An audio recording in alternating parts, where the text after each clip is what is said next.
News. Hit the subscribe button and like the video. Don't forget to click the bell icon so you get notified when a new video gets uploaded. Don't miss out on our dynamite lineup.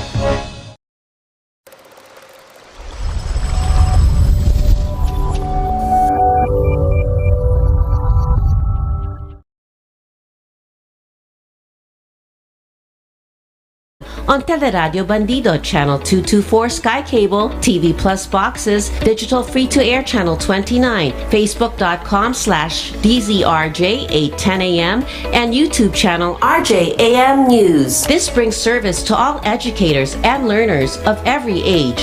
The program guests include secretaries, dignitaries, ambassadors, lawmakers, professors, volunteers, and heroes, all dedicated to contribute to this valuable advocacy.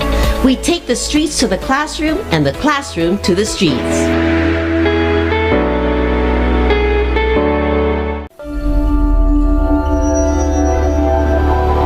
Yeah, you bet. Told you. So why should they be affected by all this? Yeah, and I think we're live finally. Yeah. Good morning, General Perlade. Hi, Pia. Morning. Hi, good morning, sir. Welcome to Education Radio and welcome back to public service. You know, they can't get rid of you, huh? Yes. What Can't go away. Can't go away. You can't bring a good man down, right? So welcome back to public service, sir. And Thank you.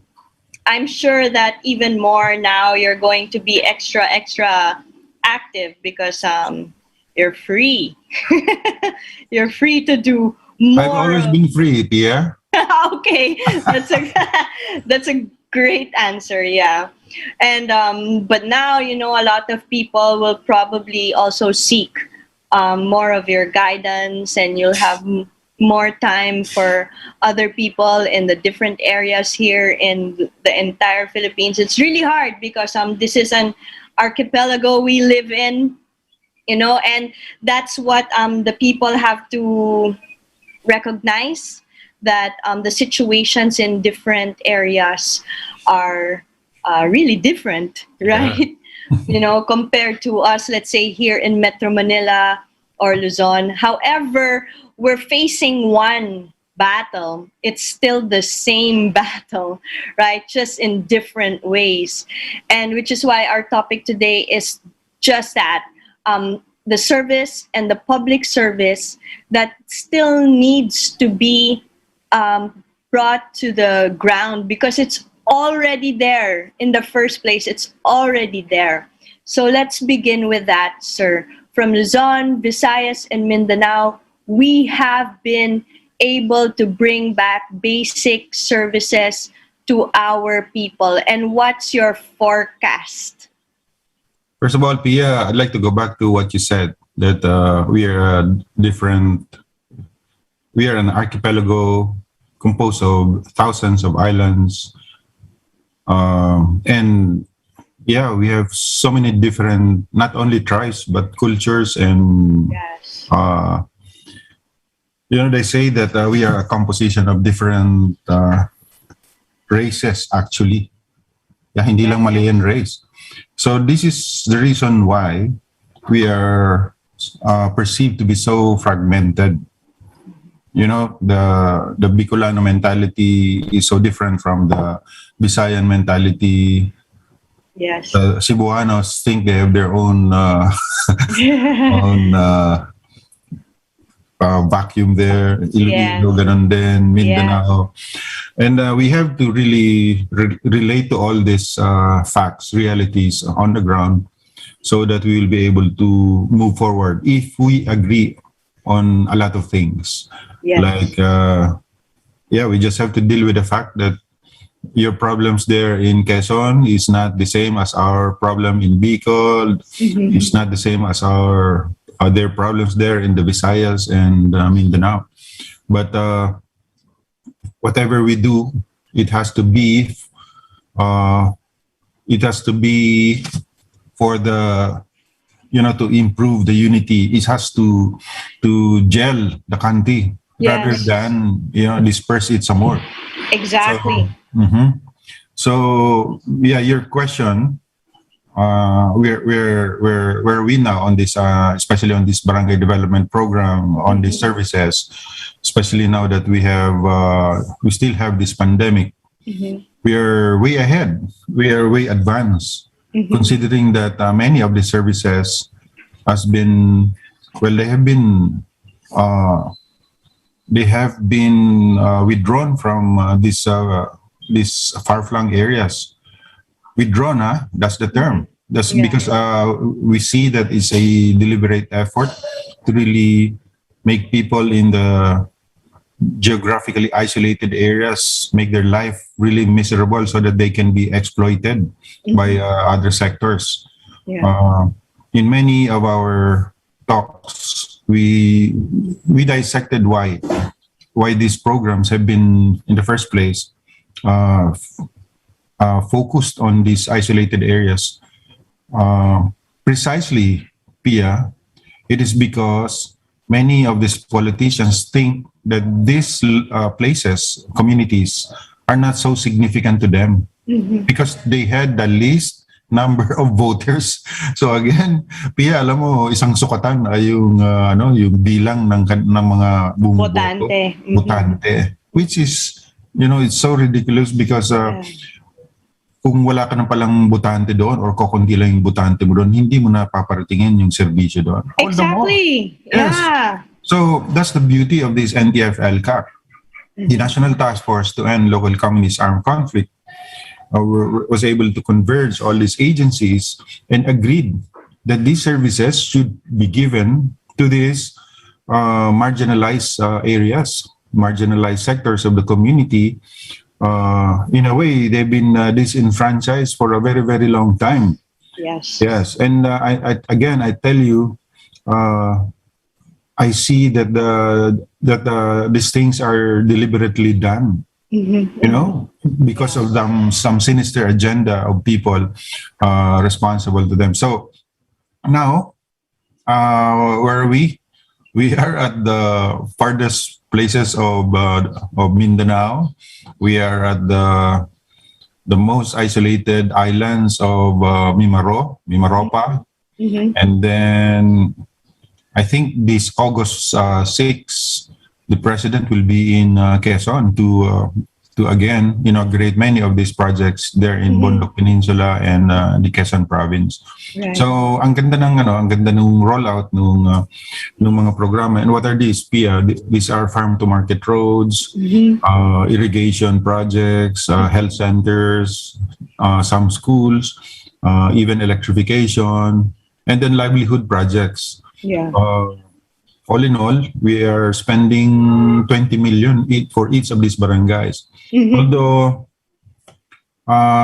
Although there are only around, I forgot my figures now, but we have not provided all these services to the entire Quezon province, but majority of these provinces are really those isolated and previously cleared by the armed forces of the communist influence. Right. So, like, for example, in my province in Quezon, when I had the chance to speak with local government there, we're talking about being able to give the land, to them so that they can precisely pursue this farm to market alongside this wonderful project that President Duterte and his administration has pursued, right? But for them, sir, they really do feel like it's such a welcoming initiative because they cannot get their goods, their skills, everything that they have, which is basically a treasure, and it's just what they can offer as people, as one people in a small area, right? Everything that they can offer has been so isolated, like what you have said. And now, this is their chance, right? To be able to give back to society, back to the other neighboring towns, right? And also receive because once and for all, receiving these basic services for them, my gosh, that's growth, that's development. So I say this because people seem to be comparing what or questioning what the president and in this administration has done. And I want to point out, it's almost 6 years, and compared to 52 years, Yeah. right, of almost of hardship, sir, of hopelessness. Mhm. 6 years is such a short time to be able to accomplish this, but we also have to focus on the continuity of all this for them, for the people there, right? So they feel what we here in Luzon feel, right? We kind of take that for granted, what basic services are here because we have it. It's Yeah. within arm's length, right?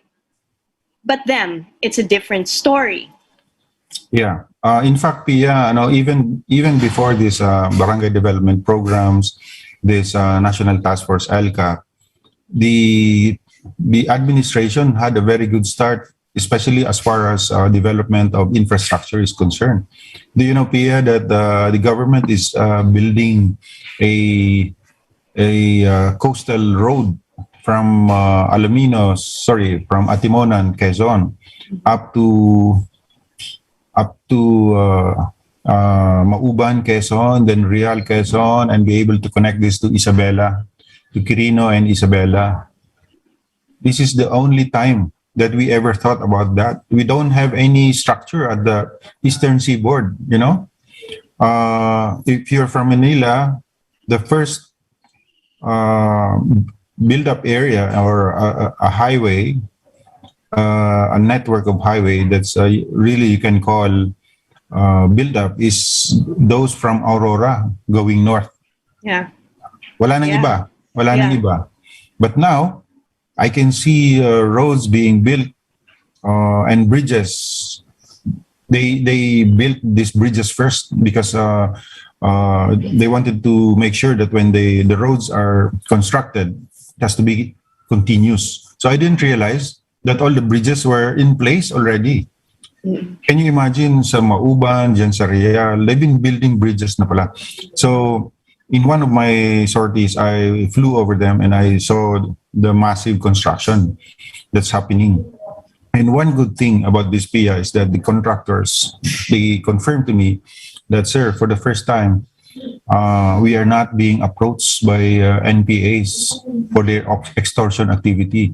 This was, for instance, last December. They were telling me, sir, one of my projects is already finished. It's December, but none of them appeared to collect their their extortion. So it's a very good news. And it just confirms what we've been saying, that the situation in Quezon, in particular, has been managed well. And at this point, I think only a few is left of these terrorist groups. So I hope this will be sustained, kasi that's what you were saying. These things has to be sustained. Yeah. Because sir, there's a challenge po kasi. I'm sorry to interrupt, but I think that you can add this to your words of wisdom also.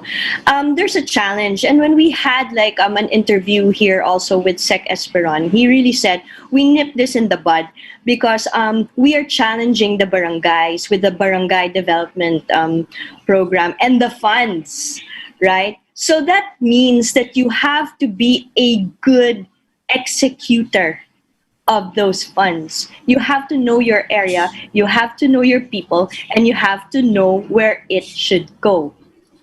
Yes, precisely. And they have to feel empowered too. They cannot, it's not just the national government who will be building all this. They have to be part of it. They have to be, the sense of ownership, so that when these roads are constructed, even if there's no maintenance to be done yet, you're in the barangay and you're seeing your roads being destroyed because of a simple problem in a drainage blocked by a tree, for instance, or a trunk. Then if you have that sense of responsibility and ownership, then you will do your part to make sure that that road is maintained even without the presence of the DPWH, or even without the the funds coming from DPWH. So yun yung sinasabi ni Secretary Esperon. You have to be part of this. It cannot be, the national government just giving all this stuff. You have a lot to do at the local level. You have a lot to do also. And I'd like to start with that infrastructure, because in the past administration, I thought, well, we all thought that we don't have the money to build all this. Good governance lang pala yun. Without doing anything, without really changing a lot of things, the government was able to collect as much taxes that they can use for this build. Even in the armed forces, we thought that we don't have money for the modernization of the armed forces, and here we are. We are buying stuff, airframes and floating assets, on top of the modernization that we've been dreaming of. Yeah. Yung sa Horizon 2 and Horizon 3 pa. But we were able to procure many of them. So there's money, if only there's will, and you're going to do it. Now, going back to these roads, this is the first time that we will be able to connect the eastern seaboard from that part of Quezon in Atimonan to the furthest point in Isabela. And yes, Isabela. Alam mo, unthinkable yan dati. Traveling from, for instance, from Mauban, because that was my area when I was a battalion commander. Traveling from Mauban to Real, it will take you 6 hours by boat. Ganun kahaba yung stretch na yan. But now I can't believe it.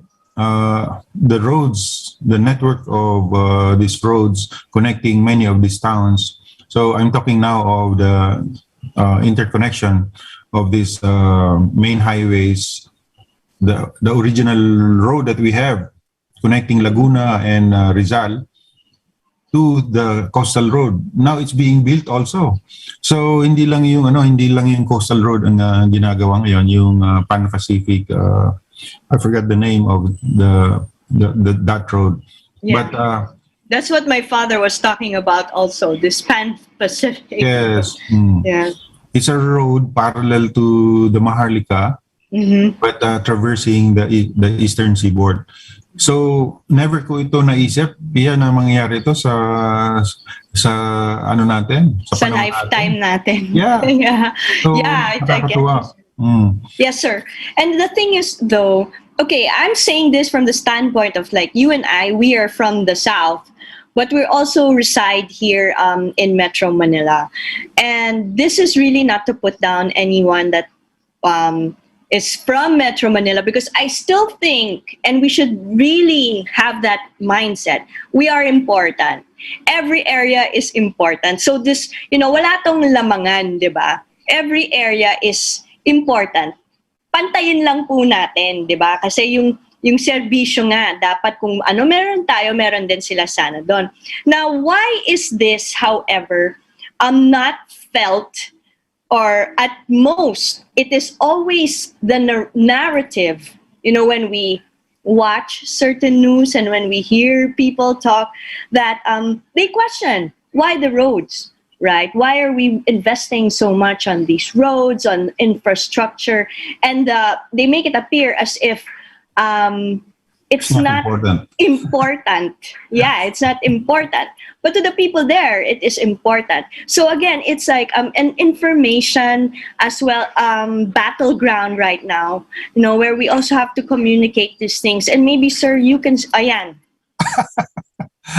I was going to head to that. This is my answer to your question. Yeah, right? The narrative warfare, sir. Why are we not opening ourselves? It's our duty to open to things like that, so we understand what's happening there in these other areas. But if we are not from Bicol or from Quezon, we probably will have a difficult time talking about what we know. But we are, right? Part of us is from there also. So it's our duty to let the people who have better things in life understand what we are trying to do for them there. Yeah, first of all, Pia, it's because the government is also an absentee in in many parts of this of Luzon, especially in southern Luzon. Uh, so who's giving the people this narrative? It's only those that this terrorist organization. You know, when every time a road is being constructed, this groups, terrorist group, will ask the people, you know, do you have a car? We don't have. Okay, so who do you think will benefit from this road? Di ba, mga kapitalista, mga negosyante, kita nyo, kayo mahirap. Mahirap pa rin kayo. Hindi tayo uunlad kasi puro kapakanan ng mahirap ang iniisip ng gobyerno. Puro kapakanan ng mga kapitalista, mga negosyante ang iniisip ng ano. So, if your government is absent in the area and no one is sharing all this and explaining why we need these roads, chances are the people, you know, they will be radicalized because of a good thing that the government is introducing to the community. That is why we have to come in and always tell them, you know, if you have good roads, then you will be able to bring your patients, for instance, to the nearest hospital without have to carrying them, you know, in a hammock. Kasi hanggang baywang yung putik doon sa barangay road or sa, And, you know, your products, you may not have your transport, your own car, your truck, but your products will be able to reach the market quickly. So, hindi sila nabubulok sa daan because you have to travel like two days, one day, minsan, or overnight just to bring your bananas and all your products to the market. Pagdating doon, bugbog na at saka wala na halos presyo. So, that's the thing. Now, why is this narrative? It's deliberate. So, that is why I try to write this book. You know, it has to be constantly, the people has to be constantly informed of the intent of the government, because there are these groups whose agenda really is to destroy the government, not only here in the Philippines, but especially in Europe. Why? Because they want to maintain that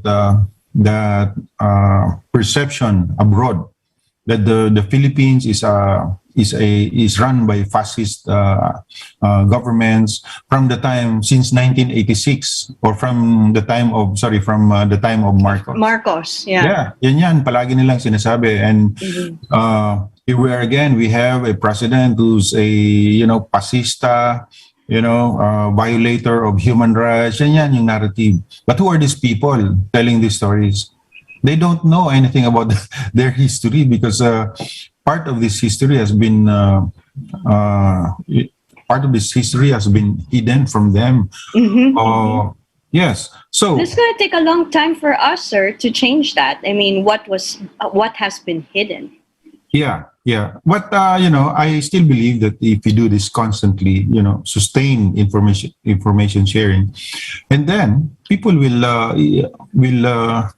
easily understand and try to connect, things that they never understood before. So ito pala yun. That is why we don't know all these things, kasi it's part of the agenda of the communists to make sure that this to destroy this democratic form of government, so that they will be able to successfully replace it and supplant it with their communist form of government. And kahit ano pang tawag nila doon, Democratic Republic ang sinasabi nila. No, it's just like many of our neighbors, Democratic Republic of Korea, but they are communist governments. In fact, if you look at their constitution, nakalagay doon, it's a democratic dictatorship. It's very, very clear sa kanilang constitution. That's what they want to promote and replace this democratic form of government with that kind. So, mas matindi ang magiging ang kalakaran dito sa ating bansa kapag sila ay namuno. Ang maganda sa ngayon, because although the president is seen as hard stand siya sa on many things, law enforcement, law and order ang gusto niyang ibalik. See, that is why people who have issues in the society, like ito yung mga yung mga drug dependents and mga drug pushers, nagkakaproblema sila ngayon kasi for the longest time, hindi ito pinapansin. Why? Because of money, because of corruption. Itong mga politicians natin, hindi nila iniisip yung kapakanan ng mga kung hindi, boto ang iniisip nila. So hayaan mo na yan kung nagda-drugs yan. Importante, binoboto ako. So, it's only now, nung nakita natin when this war on drugs was start implemented, alam mo, I always talk with people when I used to live in Taguig. People working in the BPO, yung mga call centers. And sometimes you schedule nila 2 o'clock in the morning, 3 o'clock in the morning, yan ang uwi nila. But now they feel very, very safe going home at that time, 2 o'clock, 3 o'clock. Yes. Na hindi na sila nagta-taxi, hindi sila nag-grab. They just in fact sometimes they just walk from BGC to dyan sa Kalayaan and dyan sa C5, and they feel safe kasi wala na yung mga bastos, wala na yung mga loko-loko na mga addict na dati nagkakalat lang. Yes. Nakasang loob ngayon, medyo na sila, di ba? Medyo umihinahon na sila, di ba? Thinking twice, right? Well, maybe yes, because they know that there will be repercussions, right? And there's a united stand on that. But do you think, sir, because again, this is an information war, right? Do you think that our cultural knowledge really depends? Because I think that we have to have cultural education, because even the young people don't understand it through pictures. I'm a teacher, so I know that when you open a textbook and you say, this is how it is in the Ifugao area and this is how it is in this other area, they cannot relate. Right? And I think that it has been this way for many, many years. So that's a cultural disconnect. Do you think that in this war against insurgency, this cultural disconnect is part of their agenda? Oh, yes, definitely. That's why they don't want these roads to be built, because they want the far-flung areas to be dominated by them. They don't want the government to be seen in these areas. They don't want the school children or the high school students to be immersed in these areas by the government, by DepEd, for instance. They want to do it themselves kasi iba yung agenda nila. So can you imagine, Pia, now that if you have these good roads going to Quezon, far-flung areas of Quezon, then yung mga field trips dati, maalala mo yan nung tayo panahon natin, may mga field trips tayo. Yun eh. I think that's one of the things that we have to revive. Yeah. Ako, Pia, that's what I do. Every time I have enough savings, we travel. I bring my family, my children up north, sa Visayas, wherever I can bring them, so that I will be able to show them around. Look, ito ang mga mangyan, ganito ang kultura nila.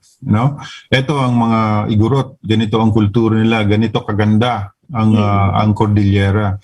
So that's what I do, and I think this is one thing that we miss. I remember elementary, high school, we used to do that. So now we have even better roads. So this program should be continued. Makita ng ating mga taga Maynila, especially those living or studying in Metro Manila, that is not only it's not only Imperial Manila that's important. Yeah. They also have to understand that Manila cannot exist without the provinces of Quezon, the food basket of Calabarzon. Yeah. We are important to them.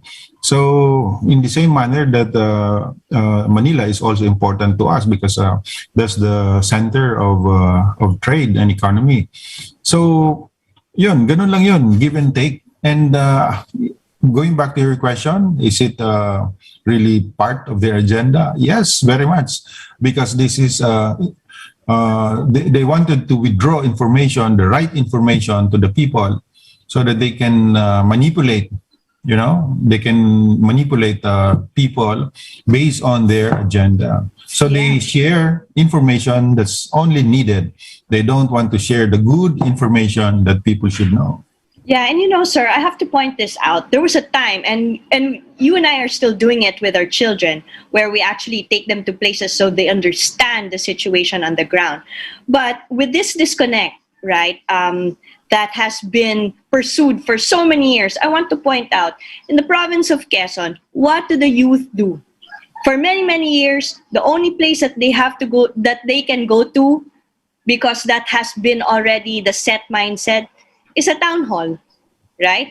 Dun sila sa plaza, di ba? Ang ginagawa na lang ng kabataan dyan, puro sa plaza, di ba? Text ng text, puro sa plaza. Paano ko alam yan? Kasi napupuna po.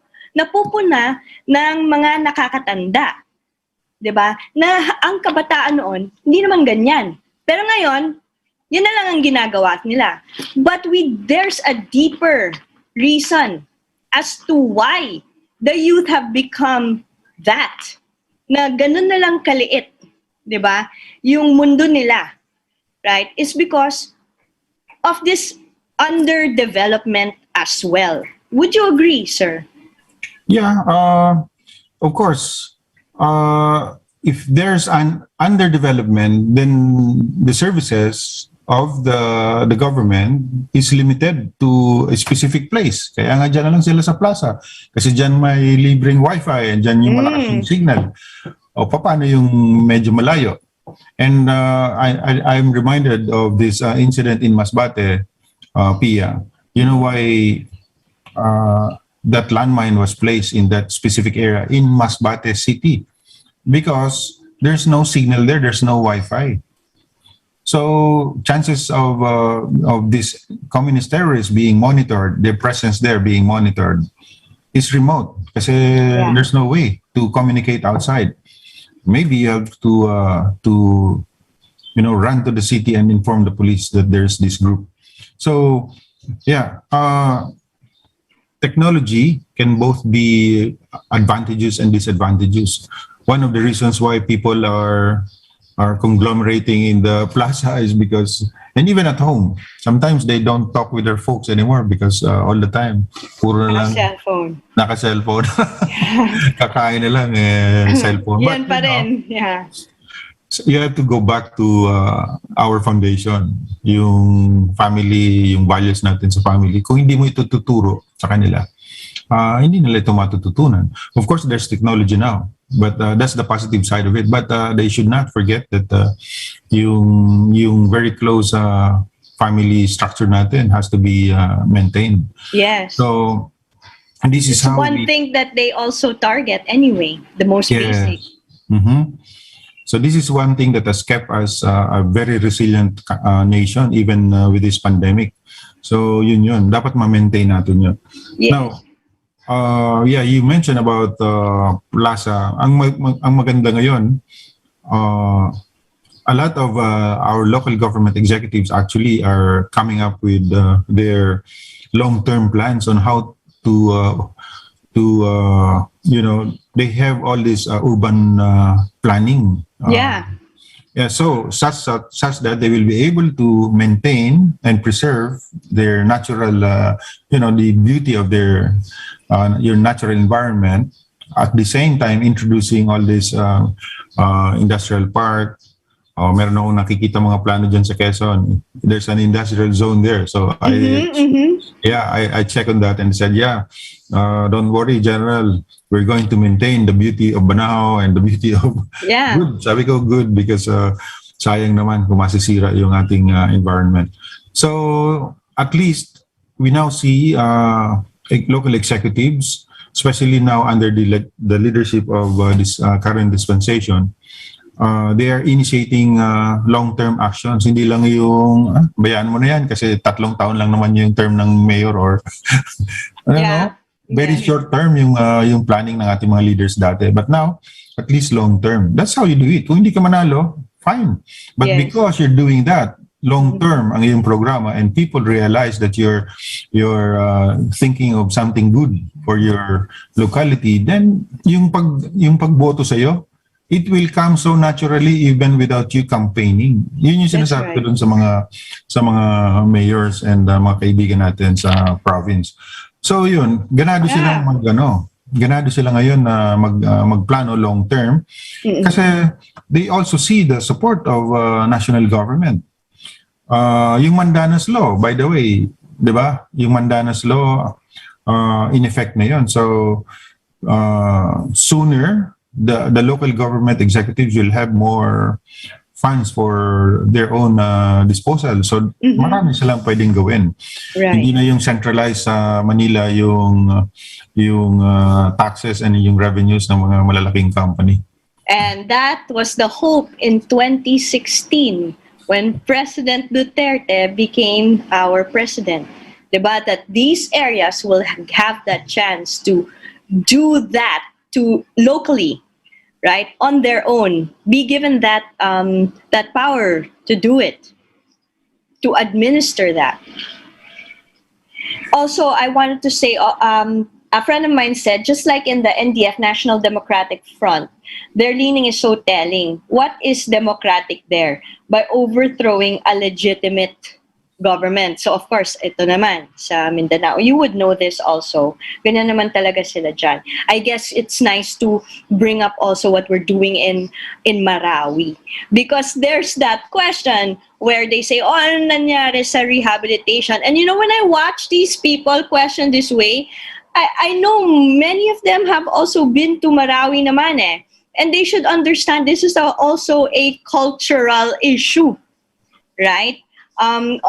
With the people there and their way of life. Diba? So, siguro yung rehabilitation, hindi rin nila masyadong naintindihan the process.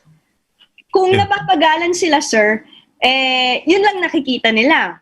But there's a process. We've been there. I'm sure that, I don't know, sir, have you? But I have, and I think you have also, you know, and we understand that things go by because of how the people live there. And it is also about respect. Yes, you're right about that. Respect for their culture. And you cannot easily, you cannot just uproot them from where they are now and then move them somewhere else. Kasi nga, very clannish, especially the Maranaos, they're very, very clannish. Yeah. Yeah, for the longest time, their family, they grew up in that area, and then i-uproot mo sila. Malaking issue yun. So, yes, those are the challenges. But I tell you, many of these people who are criticizing this Marawi Development or Rehabilitation Program are not even updated of what's happening there. Ang dami nang nagawa doon. Ang dami na, yung mga highways nagawa na. But balik ka doon sa cultural issues, yun talaga, that's what's delaying them. Just like the many of the projects before, especially during the past administration. Akala natin, dire-diretso ng highway, yung pala, hindi inayos yung right of way. So, may mga hitches along the way. But sa Marawi, I also know that clearing of many of this explosive unexploded ordnance is also a critical issue. Part. Yeah, that's a critical phase of the development. You cannot introduce development knowing that there are still bombs. Bombs there, exactly. Right, and it's in a school, diba? Also, one area is in a school. Can you imagine that, sir? Yeah. So it's so difficult to explain to the people that those bombs are safe already, especially if this is this is how deep that bomb is. As long as it's not disturbed and it's properly managed, extracted. Yeah. Yeah. So yeah, that's right. Ang daming pwedeng ayusin. But yun. In general, many of these critics, they have not even been to Mindanao. Hindi pa sila nakaapak ng buong any part of Mindanao. Probably siguro Siargao or Dakar. Yeah. Lang. Yeah. Yeah, see, we like to see the beauty of the Philippines, but we also have to make the Philippines more beautiful, right? To really bring out the beauty of the Philippines. But we can't do that if we don't develop, right? They say, oh, pandemic, we have to divert funds. But how does that help, right, in the development of these areas if you will divert funds? Right? You want nga, sabi mo nga, sir, dapat long term. 'Di ba? So ito long term plan. Kung manalo ka, kung hindi, 'di ba? Hindi lang ayuda, 'di ba, yung naibigay mo, pero tinuruan mo yung mga tao doon para paano magsumikap, 'di ba?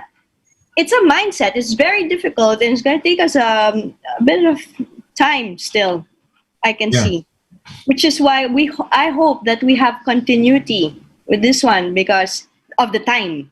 The time. Yes, it's not only for the next administration, but it's really for us. For us. Sabi ko here in Quezon, I see a lot of vacant spaces. During the time of pandemic, I told the local executives there, why don't you inventory all these vacant spaces, vacant lots that for I think 15 years, 10 years, never been used. They don't use, and it's arable land. So why don't you inventory this so that we can help the poor farmers who don't have their lands and affected by this pandemic, so that they can, we can help them cultivate this land. And there's so many civil society organizations who wanted to help our friends, our poor kababayans in Quezon. Ang daming gustong tulong. As long as there's this space, many of them actually volunteer their own small farm lot. Pero ito, I'm talking about hectares of subdivision spaces, yung blank spaces sa mga subdivisions. Yun yung tinatarget namin, hindi yung lalakad or pupunta ka man ng magbiyahe ka pa ng so many kilometers sa bundok para mag-farm. No, sabi ko, many of these people affected are actually from the cities also. So many of them are living in the slums pero wala nang trabaho because naapektuhan ng pandemic. Sabi ko, let's bring them to this subdivisions nearby, as long as pumayag yung subdivision owners, and help them have a little farm there para hindi sila makaisip ng magnakaw. Yung criminality, it always peaks kapag merong crisis. Exactly. Historical yan. So may mga basis tayo niyan. Kaya sabi ko, tulungan natin sila. Let's make them productive or become productive members of the community, even with this lockdown or even with this pandemic. And how do we get the youth to be part of this? Well, they will be part of that. Kasi especially now, wala namang face-to-face. So you can do your classes online, then in between or after classes, you can also participate. Tulong sila doon sa mga magulang nila para mag-farm. In many areas in Calabarzon, we were able to do that. But in some areas, medyo nahirapan kami kasi alam mo na, baka sir, baka mamaya mag-farm yan sa amin, sa kapitbahay. Sa gabi, magnanakaw naman sa amin. So, those issues, naiisip din nila yun. Kaya hindi natin pwedeng pilitin. In the first place, those are private properties. But we have to empower these poor people para hindi sila aasa lang sa gobyerno. Hindi lang sila aasa kung ano yung ibibigay ng gobyerno during this pandemic. That's what we should do. Hindi yung puro na lang dole out.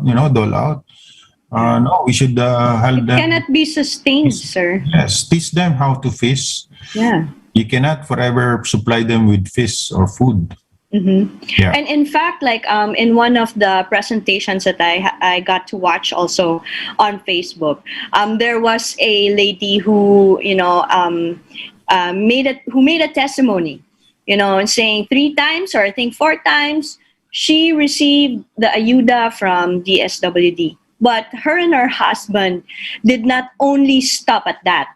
They took some course in Testa, or in Dole, something like that. Or they joined something in Dole where they were able to get a job because the mindset was pandemic or no pandemic, we have to work.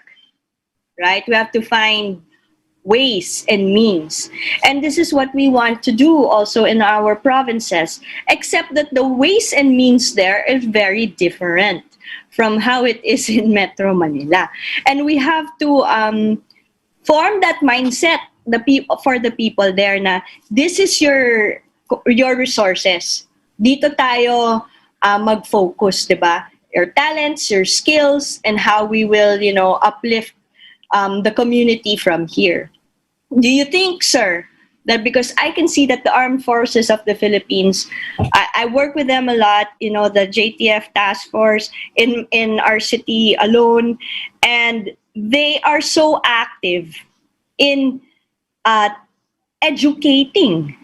educating citizens on how they can make their lives better. Who do you think, sir, in the provinces, for example, in Quezon or in Bicol, which sectors do you think can help in further educating the communities there? Alam mo, ano yan eh. A lot of people, a lot of organizations have been reaching out to us, armed forces.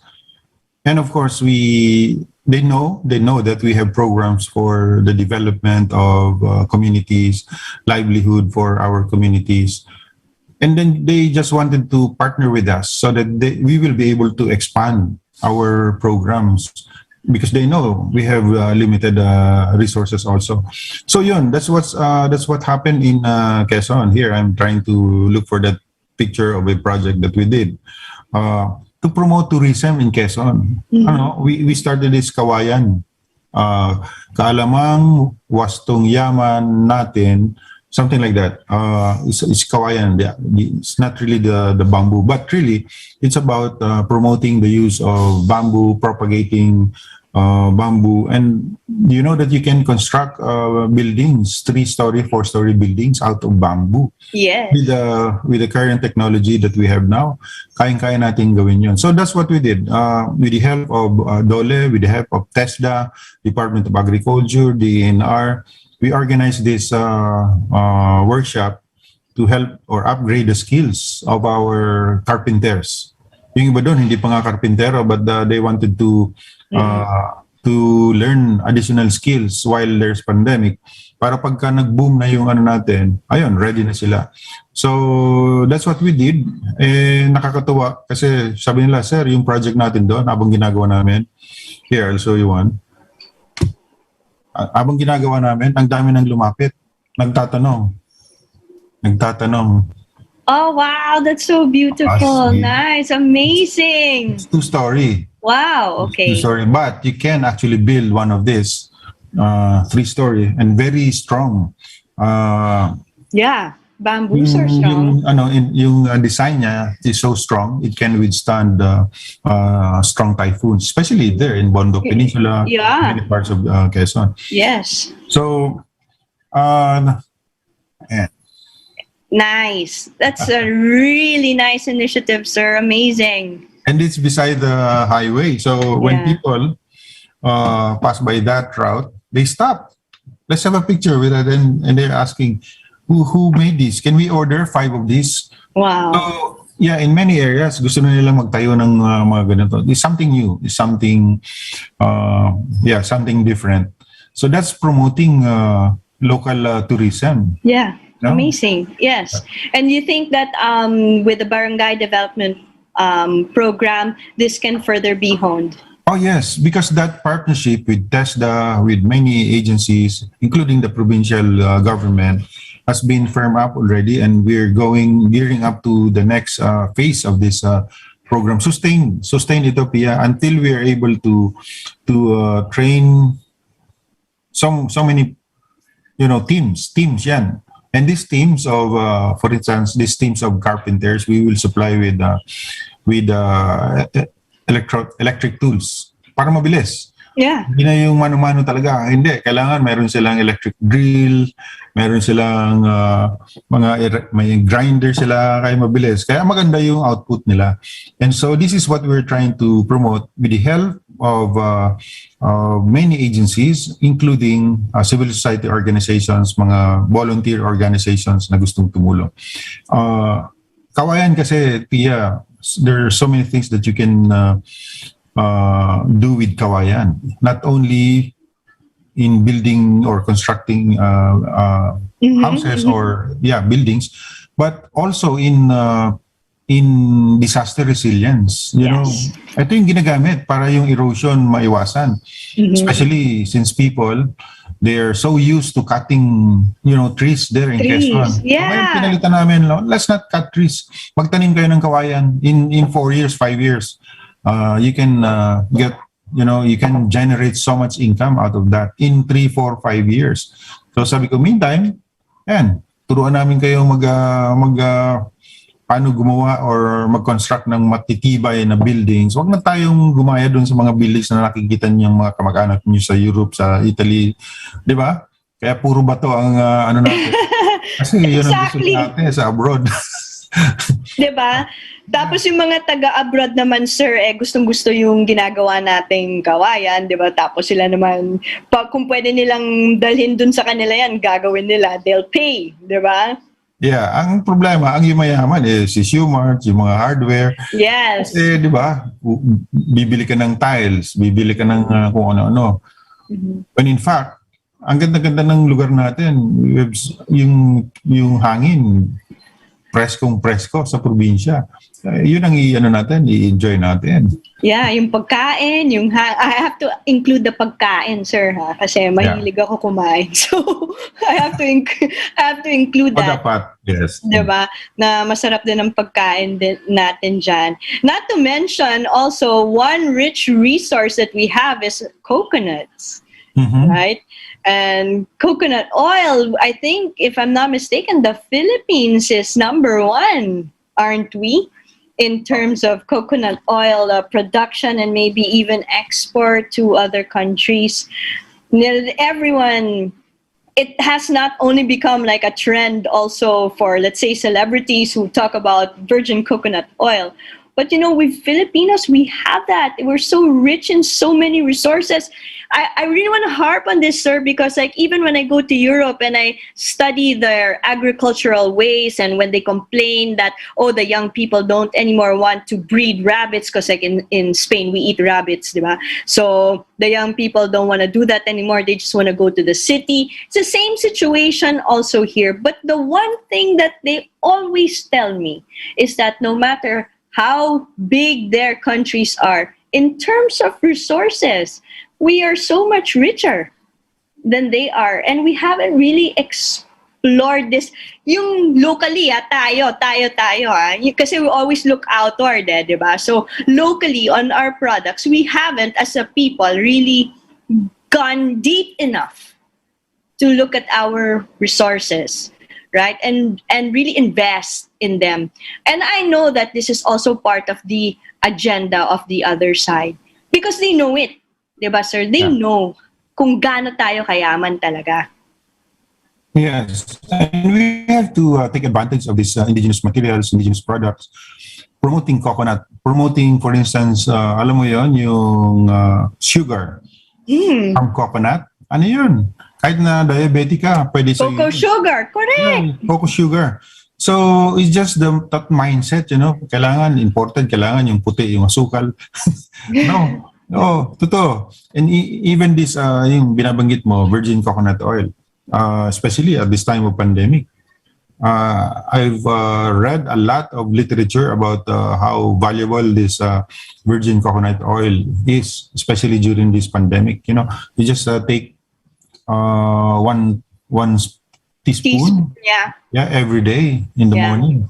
Malaking tulong pala yun. Yes, sir. I do that also even before pandemic. I do that. And one thing again, Pia, we have commissaries in the armed forces, right? So we help promote these local products, yung local wine, local sugar, this coconut oil, by introducing them to our commissaries. So nadagdagan ngayon yung we have to promote these local products, otherwise walang masyadong mag-i-invest doon. So ganun ang ginagawa natin. I agree. yung cacao. You know? Cacao. Yeah. Wow, it's Ang the sarap-sarap best. ng cacao natin. Sarap, yes. Talo yung mga ano na yan, yung mga imported na yan. Yeah. Talo, sa totoo lang. Talo talaga. And Yeah. yet they love our products, sir.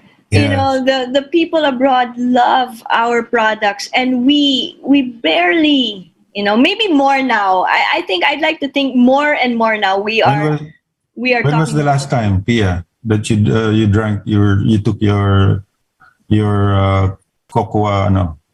my VCO this morning, my cacao after this show. I tell you, I take Talaga, those two. I take those two all the time. Imagine drinking that cacao in this kind of vacation house. Right, sir? Come on, let's do Diba? this, diba? I don't know where to put you anymore. I don't know if I should put you in the DNR, the DOT, you know. You have to learn a little of all these things. Yeah. Para ano, dapat nakaka-relate ka sa lahat ng mga bagay. Totoo. And yeah, yun Pia, no? For you to be able to connect, you should be able to relate to these issues. Paano ba kumikita si coconut farmer? Paano ba siya nalulugi? Paano ba pwede iangat yung kanyang pagkabuhay? So this is how you do it. You do research and then you share this information to our farmers para hindi sila tinatamad mag-farm. Maghintay lang sila kung kailan ang harvest time uli. In between, you can actually plant cacao in between the di ba? So my build, my plant. Correct. So ngayon, napakadaming farmer ngayon ang lalong kumikita. Yung pagkabuhay nila ay napaganda because of this. Quezon yung intercrop farming using cacao in between napakadami niyan. Sa Alabat Island, I've seen na lahat. Bondok Peninsula, Gumaka, even sa Bondok Peninsula, na maraming bayan dyan ngayon nag-adapt na nung intercrop. So hindi na yung, di ba, yung Juan Tamad, sabi nila, iniintay na lang malaglag yung yes. produkto. Kasayang naman yung mga talents natin, di ba, sir? And now we reach our final word, sir, and with a question. Are you the King's Gambit now, you know, in terms of our information warfare? Tell us more about it.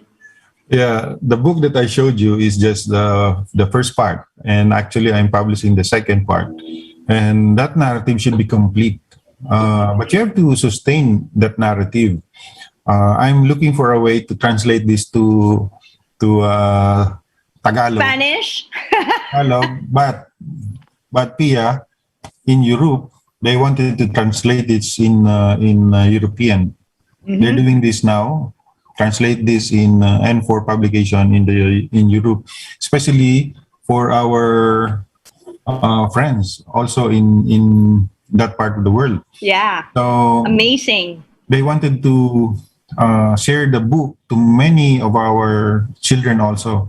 So I think you'll see this in circulation. But really, the narrative, it has to be constant. That sharing of facts, of truth, it has to be sustained. Sabi nga ni Presidente, araw-arawin mo yan. Sabi niya, that's a personal and a direct order from him when I was still in the active service. So that's really what we should do because they were ahead of us.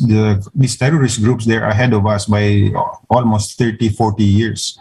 So it's only now that we are playing catch up with the president who's really, whose political will is there, very clear in ending this insurgency. And in order to do that, you really have to destroy that mindset, the wrong mindset about a lot of things about the government. Hatred for government has been promoted by these groups for a very, very long time, and we were so silent. We were mum on many of these issues until we have this National Task Force LCAP, until we have this president. So yeah, thank you, Pia. Got a lot of work to do, sir. Yes, definitely. Well, looking forward to see you also in Quezon Province. Let's do that soon, sir. Yes, let's do that. Thank you so much for being such a great mentor to all of us all, and especially to the youth. We need more people like you. Thank you, Pia, and thank you for our listeners. Thank you, sir. Salute you, sir. Have a good weekend. Bye-bye. Bye. The views and comments of the hosts and guests are not necessarily those of the station.